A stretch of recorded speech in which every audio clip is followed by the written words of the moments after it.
สวัสดีทุกคนสวัสดีพ่อแม่พี่น้องสุขุสุคนสู่หมองสู่บอลมื้อนี้บ่าวปานนอกสิพาท่านผู้ชมมาเลาะว่าการมาวาแมนพี่น้องบ่าวปานนอกสิพาท่านผู้ชมไปวังเวียงพี่น้องไปแขวงเวียงจันทน์ไปเด้อผู้ใดอยากไปวังเวียงไปนำกันพี่น้องมื้อนี้มีหลายคนพี่น้องมีพี่น้องทั้งสะวรรณเขตเมืองพีน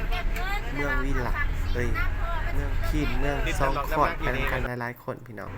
วันนี้ถือว่าครบทีมกับบ่ครบบ่ได้พี่น้องบ่แม่นทีมเก่าบ่แม่นทีมแต่ก่อนเนี่ยอันนี้เป็นทีมใหม่พี่น้องมาจากหลายๆเมืองมาร่วมกันเนาะก็สิมีเมืองซนเฮาแน่เมืองจำพรนำจำพรเมืองไซผู้ทองแล้วก็เมืองพีนซองคอดมี4-5เมืองครับพี่น้องเศร้านครไกรสอนอีกจำนวน5คนเอาหัวเดินทางไปนำกันพี่น้องตอนนี้กำลังขึ้นทางด่วนไปวังเวียงนะพี่น้องเด้อนี่แหละบรรยากาศข้างทางด่วนทางไปวังเวียงพี่น้องค่าผ่านทางด่วนกับบ่แพงเนาะพี่น้อง300,000ป้ายเนาะที่ว่าคุ้มนะค่าผ่านทางด่วนเท่าบ่แพงบ่ได้ว่า300,000ป้ายกี่นะนี่เป็นเส้นทางด่วนที่ออกจากนครหลวงเวียงจันทน์ไปสู่วังเวียงระยะทางก็บ่ไกลพี่น้อง100 กว่ากิโลเมตร170นี่แหละ170กว่ากิโลเมตรนี่แหละคันว่าบ่ถูกคันว่าผิดก็ต้องขอโทษขออภัยนำพ่อแม่พี่น้องเพราะว่าเฮาก็บ่เป็นคนที่นี่ก็เลยว่าจำข้อมูลเก็บข้อมูลเฮาก็บ่ได้บ่อยากได้ปานใดพี่น้องก็บ่เป็นหยังพี่น้องสิไกลหรือสิไกลบ่เฮาก็พาท่านผู้ชมไปฮอดไปเพิ่นวางเวียงแน่นอนมื้อนี้เดินทางตั้งแต่สะวรรณเขตกับตั้งแต่ 7:30 น. 7:30 น. 7:30 น. เฮาก็เริ่มออกจากสะวรรณเขตพอมาหาแขกกันประมาณข้างหน้ามีอุโมงค์โอ้ย10 โมง10 โมงมาหอดนครหลวงกันนครหลวงกันประมาณ4 โมงแรก4 โมงแรกไล่ผ่านจากนครหลวงมาครับเสือชีวิตเนาะรถมันติดยามแรกยาม4 โมงแรก5 โมงแรกรถติดหลายพี่น้องทางนครหลวงกันแต่ว่าตอนรถติดนะทางสุบริทายครับสมเบิร์อันนี้เฮาถ่ายเฉพาะตอนขึ้นทางด่วนไปวังเวียงพี่น้องสิพาท่านผู้ชมไปรอไฟสีเขียวๆอย่างนั้น ผ่านอุโมงค์เนาะนี่ก็แม่นเส้นทางคู่เดี๋ยวพี่น้องเลิกไก่สีหอนแล้วนี่ระยะทางหลอดคู่กับบ่ฮู้เนาะพี่น้องว่าจักลักจักกิโลเมตรเพราะว่าเฮาก็บ่ได้สังเกตเส้นทางของมันได้เพราะว่ารถมันแล่นไวเนาะก็เลยบ่ได้สังเกตว่ามีจักกิโลเมตรเนาะจังได๋กันยาวพี่น้องเด้ฮอดแล้วพี่น้องทางหลอดคู่ก็ใกล้เติมไปพี่น้องเอ้ยโอ้ยสภาพเส้นทางหลอดคู่นี่งามพี่น้องเพิ่นประดับด้วยไฟเป็นตางามหลอดคู่มันงามครับผู้ใดบ่ทันได้เคยมาก็สัก100 เมตรก็500บ่หรือ700คอยติดตามคอยส้มแล้วก็เดินทางร่วมกับบ่าวปานนอกไปในมื้อนี้ว่ามื้อนี้เป็นมื้อที่2ที่บ่าวปานนอกได้มาหลอดคู่แห่งนี้นะแล้วก็เป็นเทื่อที่2เป็นเทื่อทำอิฐของปี2026กะว่าแม่นแล้วเลยว่าปีใกล้นี่กับบ่าวปานนอกก็มาแล้วก็ขึ้นทางด่วนคือกันและปีนี้เราก็ได้มาอีกปี2026นี่ก็ถือว่าบุญมาวาสนาส่งเนาะอันนี้ก็ผ่านไปพี่น้องจากหลอดผู้นะครับออกสู่เส้นทางโลกปกติบัดนี้โดยที่บ่มีผู้ทางหลอดไม่ว่าไก่สวัสดิ์วังเวียงยังอีกบ่พอเท่าใดกิโลเมตรยังอีกบ่พอเท่าใดลักภาษีวังเวียงเนาะคือว่าเส้นทางด่วนเท่านี้อยู่ไทยว่าผู้นั้นเลิศก่อนว่าบ่ได้ขึ้นผู้ขึ้นเลี้ยงตัดเป็นทางเรียบเพียงไปมาสะดวกสบายรถนี่โอ้ยสันสีแดงนี่ก็แม่นทางรถไฟได้พี่น้องเด้อทางรถไฟจากคนลงไปหาบางเวียงสิให้เบิ่งแต่สำนี้นะเพราะว่ามันเห็นได้สำนี้เมื่อสิพาท่านผู้ชมเบิ่งสำนี้ไปก่อนเลยเพื่อเห็นทางรถไฟสำคัญเลยพี่น้องนี่เฮาก็กลับมาสู่ทางรถคือเก่าใหญ่สอดบางเวียงนี่แหละพี่น้องเนี่ยบ่พอทันได้ลงเนาะจะได้ก็ฮอดพี่น้องเฮาออกจากนครหลวงเวียงจันทน์มาหาโมงเนาะ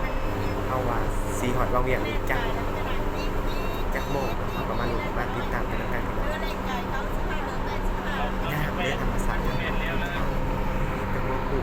สองสั้นมีดอกยางดอกเหล้าดอกเค็มเต็มทางพี่น้องงามความงามของธรรมศาสตร์หาไซเทียมทางด่วนแห่งนี้บ่ได้พี่น้องทางไปวังเวียงคนลงเวียงจันทน์ไปหาวังเวียงงามแห้งนะพี่น้องเลี้ยวไปทางขาง ผู้โอ้มันเอาหมอกจุ่มกลุ่มหมอกขั้วนัวเดี๋ยวเห็นหนาทางหนานะครับผู้ไก่สอดต้องเรียงเลยนี่นี่เดี๋ยวว่าผู้ไก่แล้วพี่น้องไก่แล้วไก่แล้วไก่แล้วไก่สีหอดสถานีอันท่านด่วนอยู่ว่างเรียงนะนี่แม่และพี่น้องหอดว่างเรียงนี่เด้อนี่เด้อมาหอดตอนนี้กับประมาณ7 โมงนะนั่งรถออกจากนครหลวงมาหาว่างเรียงกับประมาณ1-2 โมงกว่าๆพี่น้องเพราะว่าห้องบ่ได้แล่นไว80-90 กิโลเมตรต่อชั่วโมงเฉยๆนี่แม่นประตูทางด่วน รถน้อยออกจากว่างเรียงเลยสิเข้าไปว่างเรียง เพชรยังมันจะไว้กูวะ คอยวันเลือกรถน้อยนี่ เสีย ว่าง เด็ดเสียงดวงอันนี้ อันนี้มือนั้นก็แบบนี้แหละมือนั้นก็ อ๋อมื่อนี้คือจะไว้กูอ่ะ เอาลองเบิ้งมือนี้บอกเจ้าสิดีบอก มีแต่3 ขั้นทางหน้านะ อ่านไป ข แล้ว นาด2 คันนึง เรื นะ อ2ไป นาที เช็คก็เลิกตู้ข่าวในใบที่เขาออกก่อนนะ รุ่น นี่กับบรรยากาศยามมื้อเช้าพี่น้องบ่าวปานนอกบ่ได้ถ่ายไลน์เนาะยามมื้อเช้าอีจังเขาเอิ้นว่า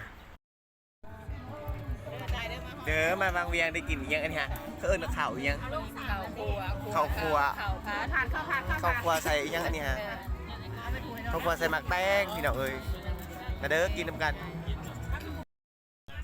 มาเด้อกินข้าวแรง มันเลิกไว้เฮามัน กินข้าวแรงนำกันเด้อ เลิกซาไปด้วยนี่แหละมันเลิก4 โมงครึ่งนะรถทางมันสิบ่ไหวเอาแม่รถที่คนออกไปหากินที่นั่น แซ่บอีกแก้วแซ่บมาบางเวียงได้กินข้าวยังข้าวครัวใส่ ใส่ยังเหลืองๆอย่างที่มีน แล้วก็มันจัดด้วยมันจัดไปจังว่ามันจัด เอากับตื่นมานะ ใช่มันเป็นมันจัดจะบอกมันมา หลังจากนั้นเฮาก็พาทานผู้ชมมาเลาะตลาดกลางคืนพี่น้องเขาเจ้าคายใหม่มักต้านใหม่กกต้านให้พี่น้องเพิ่นเฮ็ดเป็น ต้นตาล เครื่องมือสำหรับกันหนวดหนวดแข้งหนวดขาหนวด ล้าง กัน มือหนวดแข็ง ผ่อนคลายให้หางไก่นะ ใส่ได้ทั้งซองใส่ได้ทั้งซอง ไม่มีบ่ต้องแค่เกส แข้งตึงๆเรื่องมากๆเดี๋ยวเขาคิดว่ามัน แล้ว พา ว่า ยุ เกสเสือมันค่อยดี คือถ้าเป็นใหม่มักต้านบ้านเฮานี่เองราคาบ่ได้ นี่ แพง ตัวเก่าตัวนั้นตัวเก่า แสนป้ายแสนป้ายกว่ากีบพี่น้องนะ ใครมีลูกอะไรจะชื่อเมื่อใครมีลูก ต้นหนวดแข็งหนวดขาหนวดกำเนื้อว่าสิ นี่ชื่อ สา ต้น มารถ นี้ ซื้อไปใส่ได้ได้พี่น้อง มันนว ต ด ลาดเนี่ย จะ กลาง พลาด กลางคืนเขาเอิ้นว่าตลาดกลางคืนที่บางเวียงพี่น้อง ไม่ต้นตาล ต้นตาลตัวนี้นะ มีหลากหลายสินค้าหลาย แข็งเลยแม่นตัน บ่จะเป็นพวกเสื้อ เสียงมันบ่ถึกแดดบ่ถึกพ้นเนาะมันก็แข็งมันบ่ถึกพ้นมันก็แข็ง ก็พากัน ก็ถึกลมพ้นมันก็ เบิ่ง เปื่อย ซื่อ ถึ ๆ ก พี่น้องบ่ น้ำ เคยเห็นแล้วก็พากันมาเบิ่ง เผื่อมันสิเปื่อยก็หลายปีเติบ นี่แม่นภาพบรรยากาศตลาดกลางคืนพี่น้องอันนี้ก็ได้ถือว่าตลาดขายเสื้อผ้ายามกลางคืนนี้แต่สุดลาวพี่น้องเสื้อลาวอันนี้เครื่องยังเขาเอิ้นว่าเครื่องมงคลต่างๆสิเป็นผ้าธงเป็นธงเป็นอันนั้นกระเป๋าเครื่องใส่ชีวิตประจำวันนะหลากหลายมีของอยู่ของกินอะไรนี่ก็เป็นเครื่องที่ระลึกพี่น้องเครื่องที่ระลึกเครื่องสำรวยว่าสิเป็นอันมงคลต่างๆบรรยากาศในการตลาดกลางคืนนี่พี่น้องหลายแต่พวกอันพี่น้องชาวเกาหลีใต้เกาหลีเหนืออีกนั่นแหละพวกเกาหลีหลายฝรั่งบ่เกาหลีบ่ไทยบ่ก็หลายพี่น้องเอ้ยเขาจะมาเหล่าซื้อสินค้าว่าสิเป็นผ้าแพร่เป็นผ้าสินผ้าส่งว่าสินี่แต่พื้นงามๆพี่น้องชาวฝรั่งมีแต่ผู้สวยๆพี่น้องหนุ่มๆแน่นๆว้ายใส่ชุดบิกินี่ยางหล่อมีแต่ผู้จบๆงามๆพี่น้องแต่ผ้าสินผ้าลาวเฮานี่ก็ได้ขายดีพี่น้องพวกอันพวกเป็นพวกกระเป๋าผ้าอย่างสิเจ้า ได้กระเป๋ายังซื้อกระเป๋า ซื้ เงิ อน บ่ ไปตอนไปฝากพี่ฝากน้องโอ้ค่ะผู้น้องสำหรับผู้ที่มีเงินได้กันผู้ที่บ่มีเงินคือเฮาก็พอได้เป็นหล่อ เขา เบิ่ง ขับไป พี่น้อง ขายเองซ้ำ พาพี่น้องมาหล่อเบิ่งตลาดกลางคืน